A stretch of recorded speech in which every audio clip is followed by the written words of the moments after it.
يجعل فرج من صلاة البيت أجمعين إلى حضرة النبي فاتحة. الضالين آمين. الحمد لله رب العالمين، والصلاة والسلام على النور المبين سيدنا ومولانا محمد وعلى آله وصحبه أجمعين. أما بعد،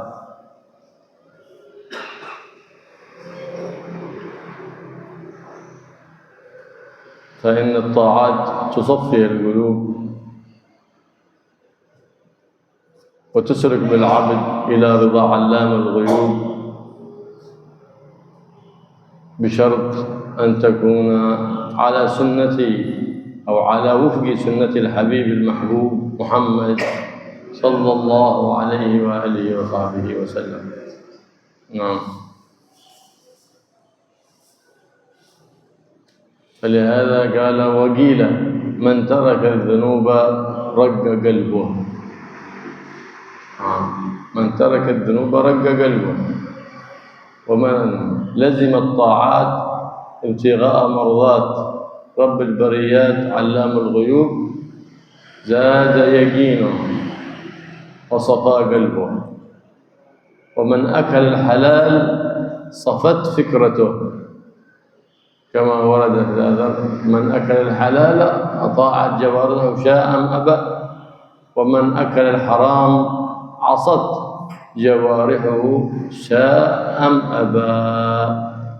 فمن ترك الذنوب رق قلبه، قلبه رقيق خشوع. إن نصحته قبل النصيحة، إن ذكرته تذكر قلبه، وإن نبهته تنبه. إن كان غافلا نبهته تنبه، وإن كان مقارفا لشيء من المعاصي نصحته قبل النصيحة، إن كان في شيء من ذلك. لأن القلب الصافي إذا صفى رق، وإذا رق خشع لله سبحانه وتعالى. ومن ترك الحرام في المأكل والملبس وغير ذلك صفت فكرته. ترك الحرام وأكل الحلال صفت فكرته.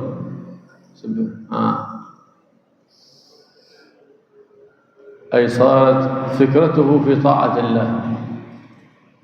لأن المؤمن نطقه حكمة،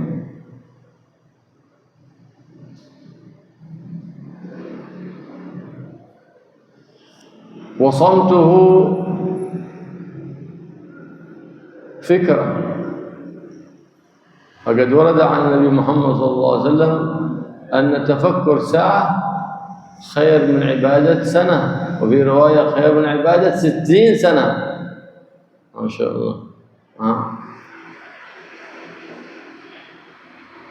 فيتفكر في آلاء الله، في مصنوعات الله، في مخلوقات الله سبحانه وتعالى. ما معنى الفكرة؟ جولان الفكر في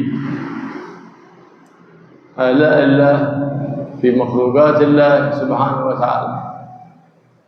فلو تفكر الإنسان في نفسه فقط لجرى عليه الخير، فلو تفكر الإنسان في نفسه وكان كافرا لأسلم،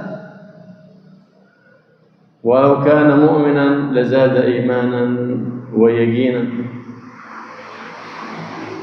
تفكر في نفسك كيف كنت وكيف نشأت من بطن أمك، كيف كنت نطفة مذرة، ثم بعد ذلك علقة، ثم بعد ذلك مضغة. أتحسب أنك جرم صغير وفيك انطوى العالم الأكبر، ثم بعد ذلك جعل عظاما ثم كسى العظام لحما، ما شاء الله، وأعطاك وشق لك سمعا وبصرا، ثم أخرجك من بطن أمك وألهمك الرضاع. من علمك الارتضاع؟ ألهمك الله سبحانه وتعالى. كيف تغذيت وأنت بلا أسنان؟ كيف أكلت؟ الله سبحانه وتعالى جل وعلا طعاما لا يحتاج إلى أسنان. ثم بعد أن ترعرعت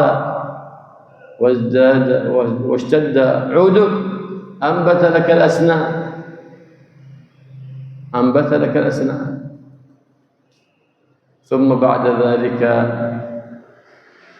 أسقط هذه الأسنان، أسنان اللبن سقطت في 7 سنوات أو أكثر. بعد ذلك أنبت لك أسنان أخرى. سبحان الله. وجعلك متغيرا في كل طور من الأطوار، تتغير من حال إلى حال إلى أن يكبر سنك، بعد تبلغ إلى سن الصبا، ثم إلى سن الشباب، ثم إلى سن الهرم، وتتنقل تارة في صحة وتارة في سقم. كيف هذا عجيب. كل يوم تنام يعني تموت، وتستيقظ يعني تحيا، يعني مرة عجيب عجيب عجيب. تعجيب. كلما قصصت أظافرك رجعت مرة ثانية، كلما قصصت شعرك زاد ذلك. هذا كله من نعم الله سبحانه وتعالى. لو تفكرت في ذلك كله لازداد إيمانك. وكل يوم ليل وكل يوم نهار. عجيب.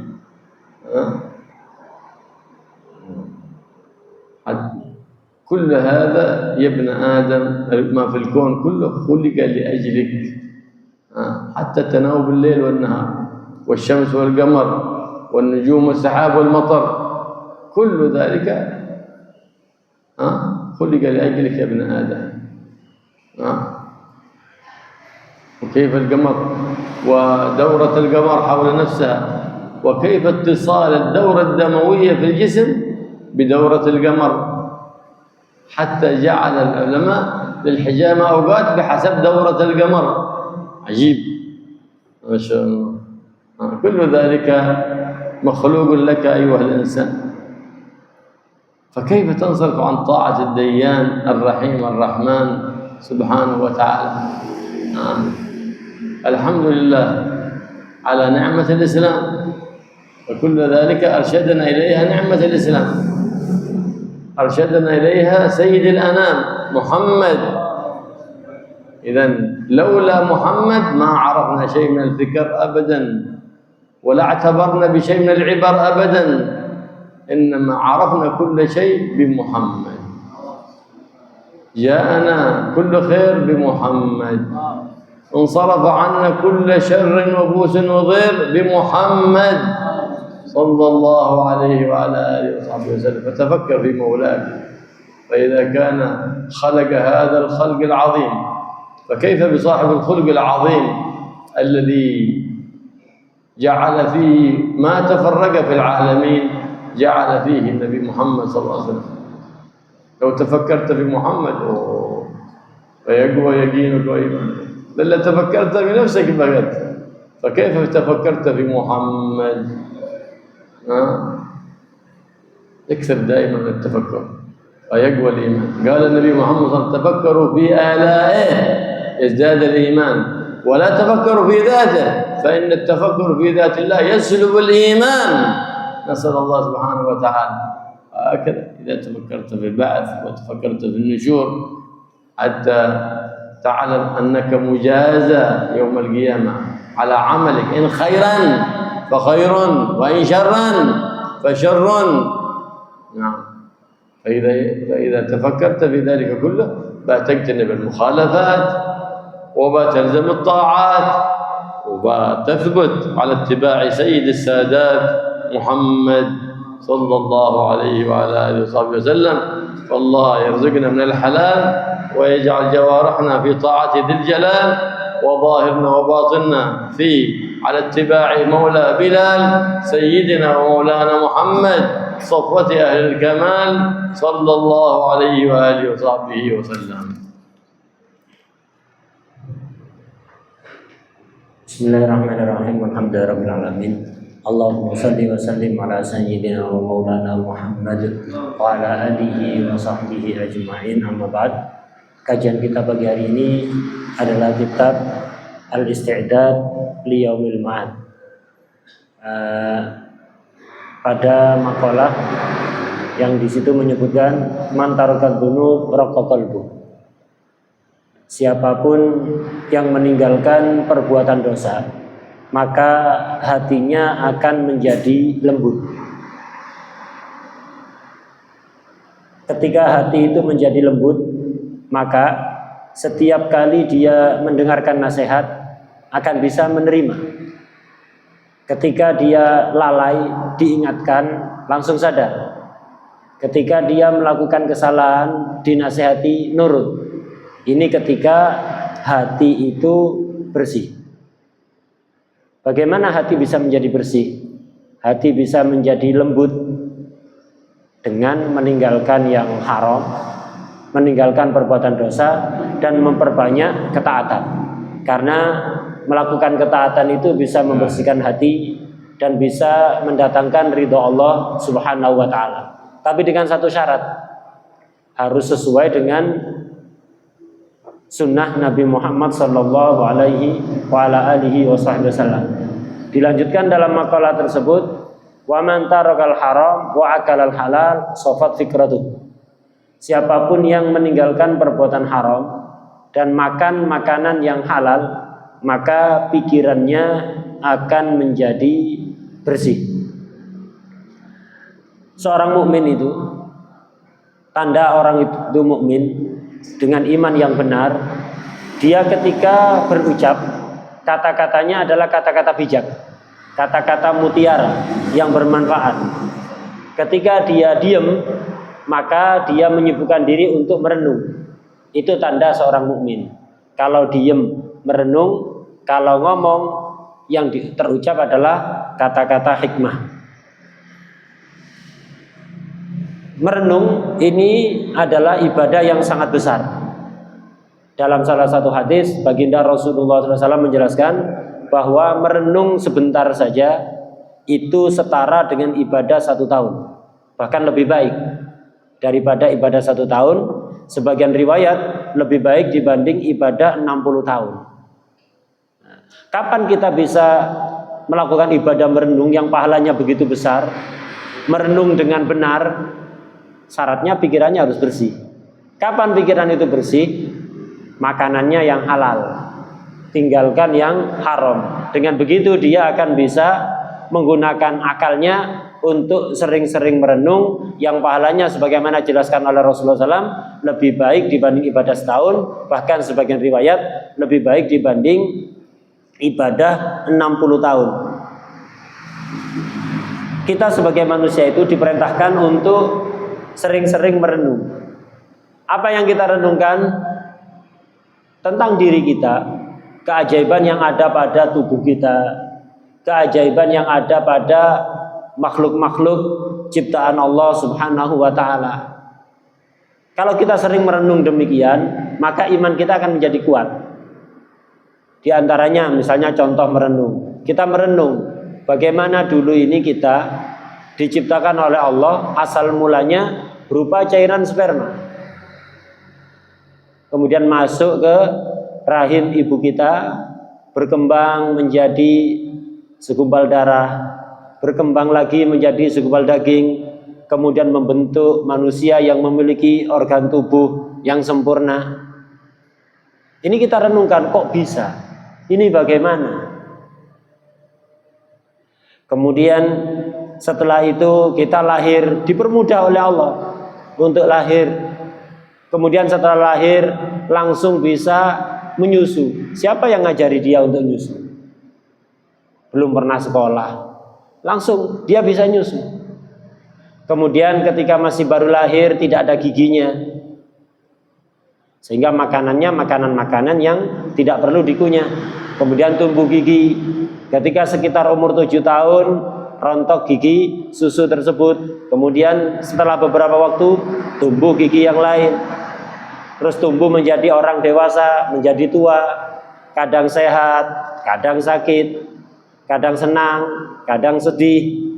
Nah, seperti itu. Setiap hari kita tidur, kemudian bangun lagi.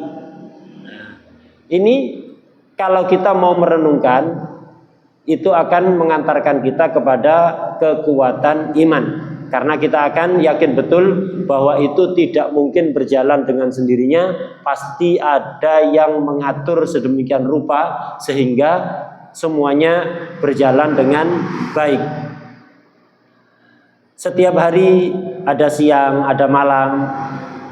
Kemudian juga ada perjalanan rembulan. Dan peredaran darah yang ada pada tubuh kita itu memiliki ikatan dengan perjalanan rembulan. Karena itu baginda Rasulullah SAW menganjurkan kita untuk bekam di tanggal-tanggal tertentu yang dikaitkan dengan penanggalan rembulan, perjalanan rembulan, bukan perjalanan matahari. Jadi ada hubungannya antara peredaran darah kita dengan peredaran rembulan. Karena itu bekam itu ada tanggal-tanggal tertentu yang dikaitkan dengan perjalanan rembulan.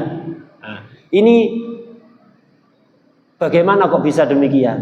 Nah, ini kan pasti ada yang ngatur. Siapa yang ngatur? Yaitu Allah yang maha kuasa, yang maha mampu melakukan segalanya.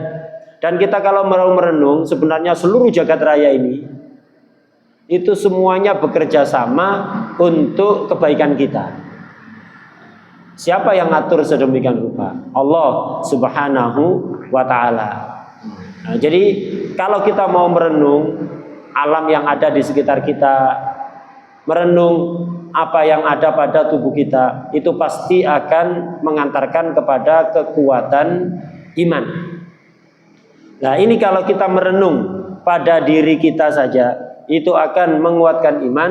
Bagaimana kalau yang kita renungkan adalah baginda Nabi Muhammad SAW, yang dari beliau kita mengetahui segala kebaikan, dari beliau pula kita mengetahui apa yang buruk bagi kita untuk kita hindari. Tentu efek yang akan ditimbulkan dalam hati kita itu akan lebih besar. Merenungkan diri sendiri saja itu akan menguatkan iman. Apalagi kalau yang kita renungkan adalah perjalanan hidup Rasulullah Sallallahu Alaihi Wasallam. Kita diperintahkan merenung, tapi awas. Yang kita renungkan itu adalah makhluknya Allah. Nikmat-nikmat yang diberikan oleh Allah, itu yang akan menambah keimanan. Jangan sampai merenung terlalu dalam tentang zatnya Allah. Iman akan hilang. Justru akan melemahkan iman dan ujung-ujungnya akan menghilangkan keimanan. Kita dilarang untuk merenung secara mendalam tentang zat Allah seperti apa. Itu jangan. Dilarang karena itu akan melemahkan iman. Di antara renungan yang harus kita lakukan adalah merenungkan nanti kehidupan di akhirat. Apa saja yang terjadi nanti di akhirat? Apa balasan kira-kira yang akan kita dapatkan kalau kita melakukan perbuatan ini? Balasannya apa kira-kira? Kalau kita melakukan perbuatan itu, apa balasannya? Nah, ketika orang selalu merenungkan itu, maka mau tidak mau dia akan berhati-hati dalam bersikap, bertindak, berperilaku, berucap. Kenapa? Dia mikir pembalasan yang akan dia dapatkan. Karena pembalasan yang akan diterima seseorang nanti di akhirat sesuai dengan amalnya. Kalau amalnya baik maka akan dapat balasan kebaikan. Kalau amalnya buruk juga demikian, akan mendapatkan balasan keburukan. Nah, فالفكرة أجرها عظيم. كما قال سيدنا الفضيل: التفكر مرآة تريك حسناتك وتريك سيئاتك. نعم.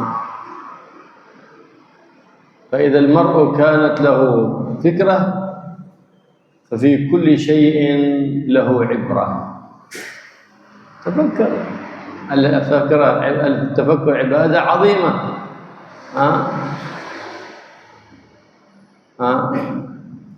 فهذا يقول الله سبحانه وتعالى: سأصرف عن آياته الذين يتكبرون في الأرض بغير الحق. سأصرفهم عن التفكر في آيات الله. سأصرف عن آيات. فيصرف عن التفكر. على من طالت فكرته واعتباره والتفكر في آلاء الله دليل على أنه يمشي في السلوك إلى ملك الملوك ويمشي في طريق الجنة. نعم، فحرص على الفكرة.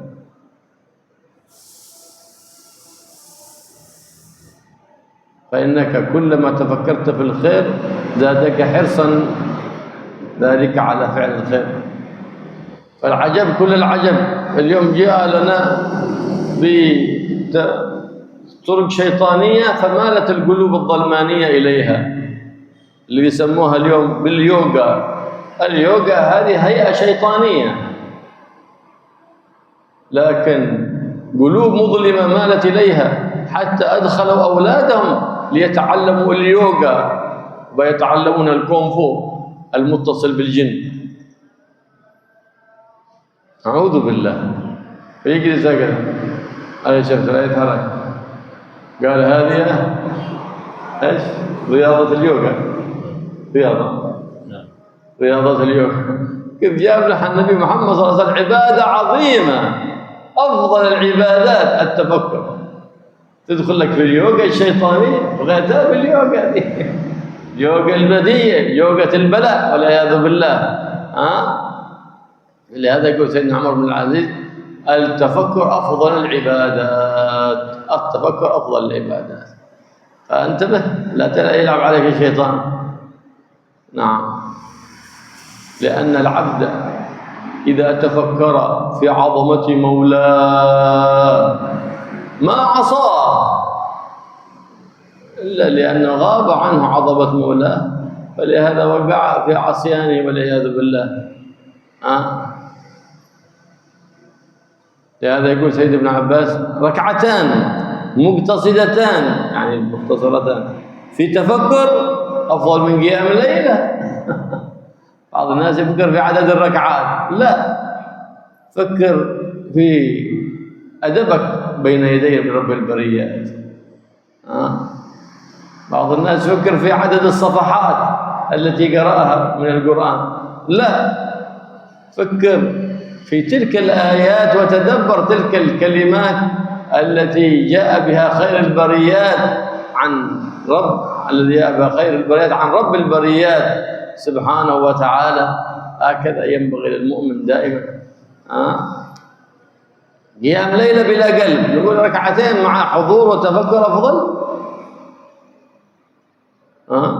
كما اللي يصلي التراويح بلا حضور ولا ذلك، لو ما صلى التراويح كان بيقع في قلبه تحسر واستشعار بالنقص لتقصير انه ما صلى التراويح ولا صلاها بهذه الكيفيه المزريه، كما ظهر الان في بعض البلاد يصلون هكذا حتى قد يبلغ الطمأنينة وقد لا يبلغ الطمأنينة. لعب بهم الشيطان وقالوا أنهم لهم سند في ذلك. نقول نعم لكم سند، لكن إلى الشيطان لا إلى أحباب الرحمن محمد صلى الله عليه، لا إلى أحباب الرحمن، وسيد الأحباب هو محمد صلى الله عليه وعلى آله وصحبه وسلم. فالفكرة عمل القلب، الفكرة عمل القلب، والعبادة عمل الجوارح. وإيش أشرف؟ القلب هو رئيس الجوارح. الملك، من الملك؟ القلب، يصدر أوامره إلى العين، إلى السمع، إلى اليد، إلى الرجل، كل ذلك بأمر منين؟ من الملك. ملك هو القلب. فحرص على قلبه، لكن للأسف ما اهتممنا بهذا القلب. إذا أصيب قلبه بتضيق في الشرايين راح عند الطبيب، وإذا أصيب قلبه بظلمة والعياذ بالله، بمرض يبغضه الله من كبر أو رياء أو غير ذلك من أمراض القلوب، ما ذهب عند الطبيب ليدله على منهج الحبيب المحبوب. ومن هو الطبيب لهذه القلوب المظلمة؟ من اتصل بالحبيب المحبوب محمد صلى الله عليه وعلى آله وصحبه وسلم بيدلك على كيف السلوك إلى رضا علام الغيوب الله سبحانه وتعالى. الله يهدينا بهداه ويتولانا بولاه ويجعلنا وإياكم ممن صف له السريرة وأزال حجاب وأزال الحجاب عن قلوبنا ورفع حجاب الغيرة وجعل قلوبنا مذللة في التفكر في آلائه وفي اتباع حبيبه محمد صلى الله عليه وآله وسلم. Bertafakur atau merenung itu pahalanya sangat besar. Imam Fudail bin Iyad mengatakan merenung atau bertafakur itu ibarat cermin. Kalau kita memandang cermin itu akan berkata jujur kepada kita. Yang indah ditampakkan indah, yang jelek ditampakkan jelek. Begitu juga itu cermin itu menampakkan kebaikan zahir kita dan keburukan zahir kita. Kalau kita ingin mengetahui kebaikan batin kita dan keburukan batin kita, caranya dengan tafakur. Merenung, kita renungkan diri kita. Di situ kita akan menemukan apa yang baik pada diri kita dan apa yang buruk pada diri kita. Karena itu bertafakur itu ibarat cermin. Tapi kalau ingin tafakur itu membuahkan hasil, harus kita membersihkan hati kita dari sifat sombong, merasa lebih baik dibanding orang lain, menganggap orang lain lebih jelek.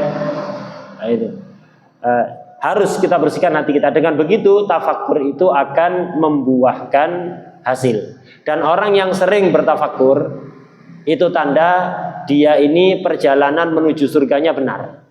Berarti dia berada di jalan menuju surga. Nah, tafakur yang dimaksud ya tadi itu, merenungkan tentang diri kita, bagaimana setiap saatnya kita ini mengalami perubahan, bagaimana apa saja nikmat Allah yang diberikan kepada kita. Kita merenung begitu, itu yang benar. Bukan merenung seperti orang yang bertapa, bermeditasi atau yoga. Itu enggak bagus, itu jelek. Itu perbuatan setan kata beliau. Jadi orang yang bermeditasi dengan cara yoga atau kungfu, topo atau semisalnya itu diam, tak gerak gitu. Nah, itu tidak bagus. Itu justru akan mendatangkan bisikan-bisikan setan. Bukan begitu tafakur yang dimaksud. Tafakur yang dimaksud itu juga memikirkan tentang kita baca Al-Quran, kita renungkan apa maknanya. Kita sholat, kita merenung apa makna bacaan sholat yang kita baca. Bagaimana adab kita kepada Allah, apakah sudah baik. Begitu. Jadi kalau pas sholat yang direnungkan apa yang dibaca. Bukan mikir sudah dapat berapa rakaat saya sholat. Percuma, tidak ada manfaatnya. 2 rakaat tapi dengan merenungkan apa yang dibaca itu jauh lebih baik dibanding ratusan rakaat tanpa merenung, tanpa hadirnya hati, tanpa merenungkan apa yang dibaca. Membaca 1 lembar Al-Quran atau 1 halaman Al-Quran lebih baik, tapi disertai tafakur, kita renungkan apa maknanya, apa pesan yang disampaikan oleh Al-Quran. Apakah kita sudah mengamalkan atau belum? Kalau sudah mengamalkan, apa sudah benar apa belum, maksimal apa enggak? Itu lebih baik walaupun hanya 1 halaman daripada kita baca berlembar-lembar banyak tapi yang dipikir sudah dapat berapa lembar saya baca. Kurang manfaat. Nah, ini yang dimaksud tafakur tadi itu, mikir tentang makhluk Allah, mikir tentang nikmat-nikmat Allah, mikir tentang apa yang kita baca dalam sholat, apa yang makna Al-Quran yang kita baca, zikir yang kita baca, itu yang dimaksud tafakur yang pahalanya sangat besar. Bukan seperti orang topo, meditasi atau yoga atau apa namanya, itu enggak. Itu hanya akan mendatangkan bisikan-bisikan setan.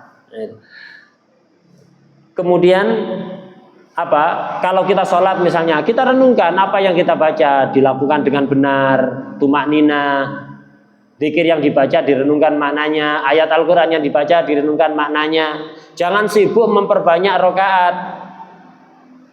Tidak terlalu bermanfaat itu, apalagi kalau sholatnya cepet-cepetan seperti sebagian orang yang melakukan sholat taraweh di bulan Ramadan, Masya Allah 20 rakaat, sangat singkat, cepet sekali. Bahkan sebagiannya tidak tumanina, katanya bersanad, sanadnya pada setan, bukan pada Rasulullah Sallallahu Alaihi Wasallam. Nah, itu. Orang seperti ini seandainya tidak sholat taraweh sama sekali sepanjang Ramadan, lebih baik. Kenapa? Karena orang yang nggak sholat taraweh, dia merasa hina, merasa bukan apa-apa, merasa dia ini orang yang sama sekali jauh dari Rasulullah SAW, sangat jauh dari Rasulullah SAW. Akhirnya dia merasa tawadhu, merasa hina. Daripada sholat model kayak gitu, merasa sepanjang Ramadan taraweh setiap malam, tapi taraweh tidak benar. Karena itu ketika sholat itu jangan terburu-buru, dilakukan dengan benar dan direnungkan sebisanya apa makna dari yang kita baca. Tafakkur itu adalah ibadahnya hati, sementara ibadah zahir itu adalah ibadahnya badan. Mana yang lebih afdol? Dua-duanya istimewa, dua-duanya harus kita lakukan, tapi yang paling afdol untuk kita perbanyak adalah ibadah tafakkur. Ibadah tafakkur. Kenapa? Itu adalah ibadahnya hati.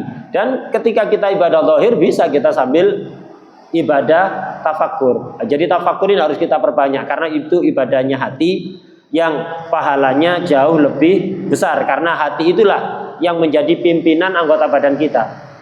Kaki kita berjalan, tangan kita bergerak, mata kita memandang, telinga kita mendengar, itu semuanya setelah ada perintah dari hati kita. Karena itu hati itu harus sering-sering kita perbaiki. Kalau kita punya penyakit hati, apakah itu sombong, iri hati, dengki, punya kebencian kepada orang lain, merasa lebih baik dibanding orang lain, merasa malas untuk ibadah, harus segera diobati. Kepada siapa kita mengobati hati yang punya penyakit seperti itu? Kepada orang yang ilmunya dan ibadahnya bersanad kepada Rasulullah Sallallahu Alaihi Wasallam. Itu yang bisa mengobati hati kita. Tapi banyak dari kita, hati kita penuh dengan penyakit, tapi sama sekali tidak ada upaya untuk mengobati. Tapi kalau udah jantungnya kena serangan jantung, langsung bingung pergi ke rumah sakit seketika. Padahal penyakit hati, sombong dan semisalnya itu lebih bahaya dibanding serangan jantung, karena madaratnya nanti akan sampai di akhirat. Cuman ya begitulah, kita ini kurang perhatian kepada hati kita, padahal hati kita itu yang menjadi penentu baik buruknya kelakuan badan kita. التفكر في حد ذاته عبادة لله سبحانه وتعالى من أعظم العبادات. نعم. فبالتفكر يتضح لك عظيم عظمة الله سبحانه وتعالى خالق كل شيء. نعم. حينئذ يزداد إيمانك بالله سبحانه وتعالى. نعم. فيزداد إيمانك ويقوى يقينك. نعم. إذن التفكر إعمال العقل. التفكر إعمال العقل في أسرار ومعاني الآيات الشرعية والكونية عن طريق التأمل. تتأمل. هذه بغيت اليوغا. أنت هذه هي اليوغا، هذه بتقوي إيمانك وتكون دائما في عبادة لله سبحانه وتعالى. نعم. أنه يكون بطريق التأمل، طريق التدبر، حتى أنك كلما نظرت إلى صنعة استعظمت الصانع الله سبحانه وتعالى، أنك تلاحظ الأشياء على وجه الكمال والجمال، وتشاهد على وجه الدقة وحسن التنظيم. كيف هذه المجرة الشمسية لو تخلف كوكب عن الحركة لاختل ميزان هذه المجرة الشمسية. كيف هذه الشمس وكيف هذا القمر؟ فلهذا بالتفكر يقوى الإيمان. وسيدنا إبراهيم لا زال في تفكر مع مولاه سبحانه وتعالى حتى أعطاه المولى سبحانه وتعالى كمال الإيمان به سبحانه وتعالى. احرص على كمال الإيمان مع الله سبحانه وتعالى، يقوى يقينك ويزداد إيمانك. بماذا؟ بالتفكر في آلاء الله سبحانه وتعالى. فبالتفكر في الآلاء يقوى اليقين. إن إبراهيم يتفكر، ينتقل من نور إلى نور. التفكر تزداد لك الأنوار وتتضح لك الأسرار. عندما تتفكر في صنع الله، صنع الله الذي أتقن كل شيء متقن، صنع الله. ولا زال العلم الحديث اليوم يزيدنا إيمانا ويقينا بالله سبحانه وتعالى، يزيدنا إيمانا ويقينا بحبيبنا محمد صلى الله عليه وسلم، وأنه لا ينطق عن الهوى إن هو إلا وحي يوحى. الله سبحانه وتعالى أطلع حبيب محمد صلى الله عليه وسلم على علوم ما أطلع عليها أحد، فعلوم أمر ببلاغها، وعلوم خصه بها دون بقية خلقه سبحانه وتعالى.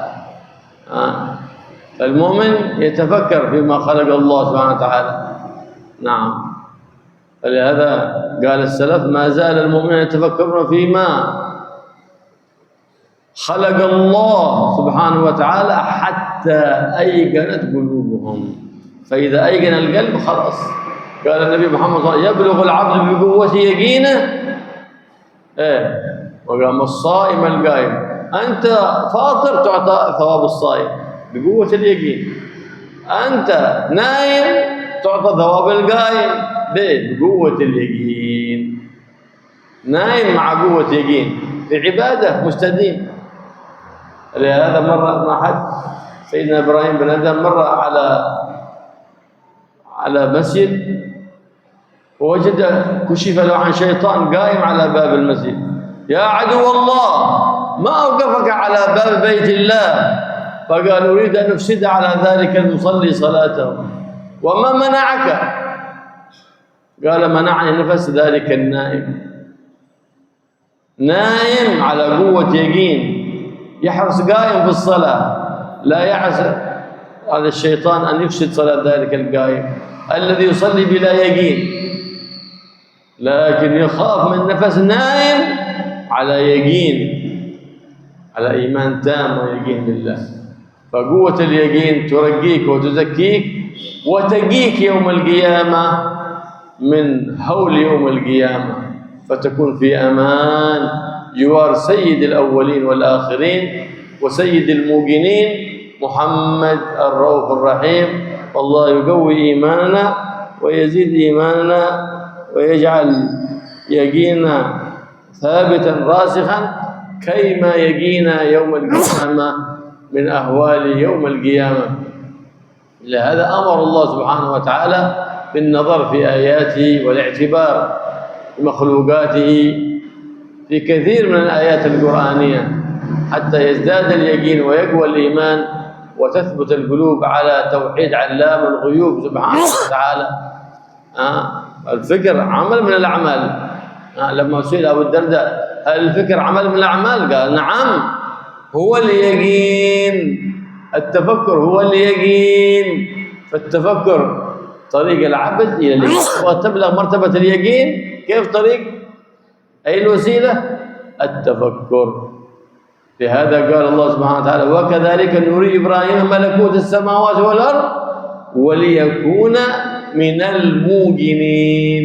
وليكون من الموقنين. فلهذا كان في المرتبة في الأفضلية في الأنبياء والرسل بعد النبي محمد صلى الله عليه وسلم هو سيدنا إبراهيم لكمال اليقين الذي وقر في قلبه.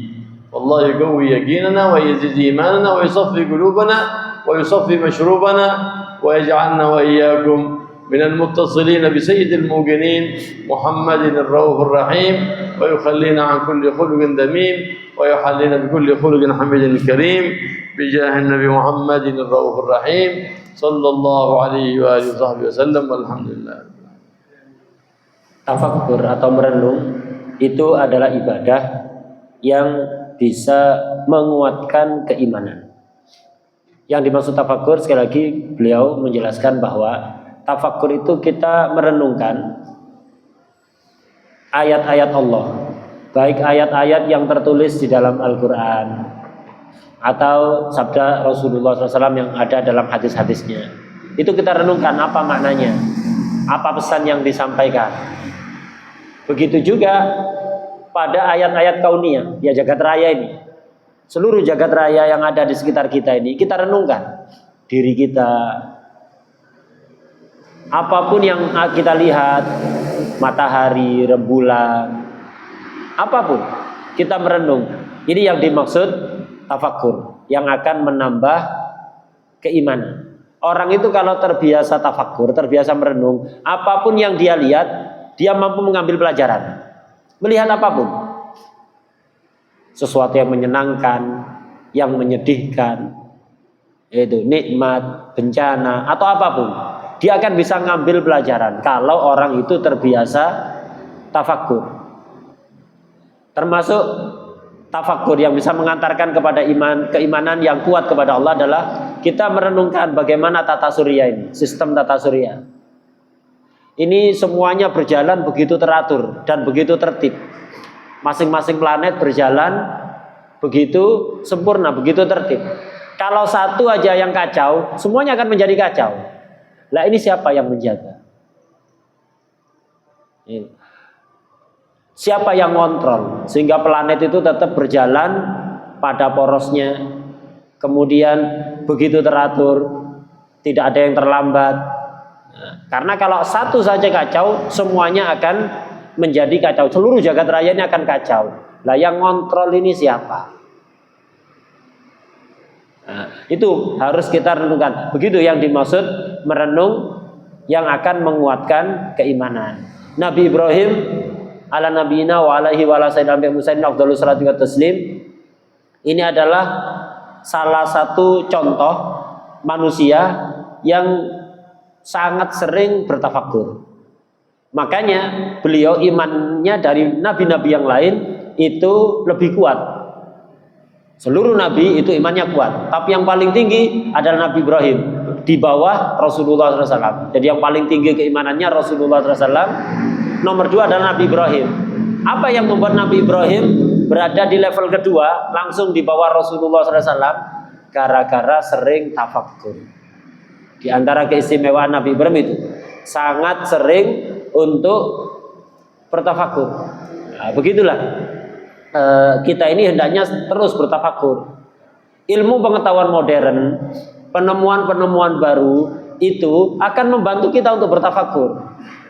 Karena ilmu pengetahuan modern ini, penemuan-penemuan baru, asalkan itu sudah terbukti kebenarannya, pasti akan menguatkan apa yang disabdakan oleh Rasulullah SAW dalam hadis-hadisnya, menguatkan apa yang difirmankan oleh Allah SWT dalam Al-Quran. Dengan begitu kita akan semakin yakin, semakin kuat iman kita bahwa baginda Nabi Muhammad SAW adalah betul-betul utusan Allah yang tidak pernah sedikit pun berkata dari nafsunya, tapi semuanya bersumber dari wahyu Allah Subhanahu wa ta'ala. Baginda Rasulullah itu memiliki ilmu yang sangat luas. Ada ilmu yang disampaikan pada umatnya, ada ilmu yang tidak boleh disampaikan, khusus untuk Rasulullah Sallallahu Alaihi Wasallam. Orang itu kalau sering tafakur, imannya akan kuat, keyakinannya akan bertambah.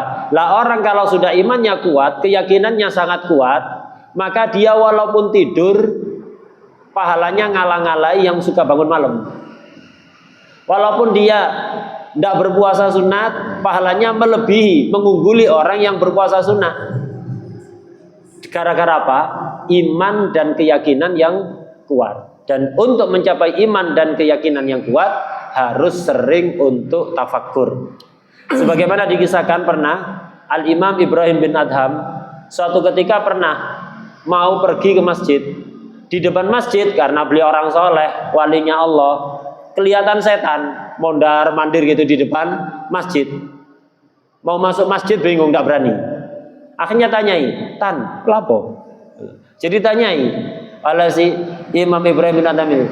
Setan, kamu ngapain dari tadi mondar mandir di depan masjid itu, mau masuk dah jadi, mau masuk dah jadi.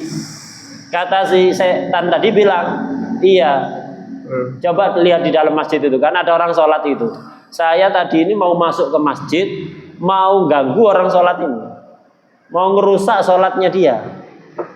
Aku buat dia mikir yang lain selain sholat, ingat semuanya kecuali sholatnya.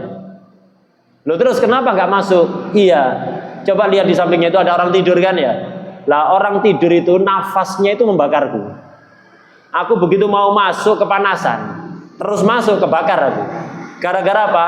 Nafasnya, hembusan nafas orang yang tidur. Loh kok bisa? Iya, ini yang sholat tapi keimanannya lemah, keyakinannya lemah, sehingga sholatnya dia malah ngundang setan. Sementara yang tidur ini keyakinannya, imannya sangat luar biasa, sehingga walaupun tidur nafasnya bisa membakar setan. Jadi ada orang tidur jaga orang sholat ini, bukan yang sholat jaga yang tidur, tapi yang tidur jaga yang sholat. Gara-gara apa? Keimanannya sangat kuat. Apa yang menyebabkan orang itu kuat iman? Di antara cara yang paling cepat untuk menguatkan iman adalah sering bertafakkur, sering merenungkan tentang nikmat-nikmat Allah, tentang ciptaan Allah, tentang ayat-ayat Allah Subhanahu wa ta'ala. Orang yang keyakinannya kuat itu dia akan selalu naik kedudukannya di sisi Allah. Ibadah sedikit pahalanya besar. Di akhirat tidak akan ada rasa takut dia akan tenang. Kenapa? Jejer bareng Rasulullah SAW. Gimana ada rasa takut? Tidak akan ada rasa takut bagi orang yang seperti itu. Karena itu sering-seringlah kita itu berpikir, merenung, karena merenung itu adalah ibadah. Sebagaimana Imam Abu Darda itu pernah ditanya, Sayyidina Abu Darda ditanya, gimana menurut Anda, apakah tafakur itu adalah amal ibadah? Kata beliau, iya, tafakur itu justru keyakinan yang kuat, iman yang kuat, artinya bisa mengantarkan kita pada iman dan keyakinan yang kuat. Allah yahdina bihudah wa yaj'alna minal mutawakkirin fi ala'ihi subhanahu wa ta'ala wa muqtadina bi habibi Muhammad sallallahu alaihi wa alihi wa sallam, yuhyina 'ala al-iman wa yumitna 'ala al-yaqin ya sayyidil mu'minin Muhammadin ar-raufur rahim sallallahu alaihi wa alihi wa sallam ala kamal husn al-khatimah wa tul 'umr fi khair wa lutf wa 'afiyah walhamdulillahi rabbil alamin. Al-Fatiha ila hadratin nabi. الحمد لله وصلي وسلم على سيدنا محمد وعلى آل سيدنا محمد. اللهم يا كافي البلاء اكفنا البلاء قبل النزول.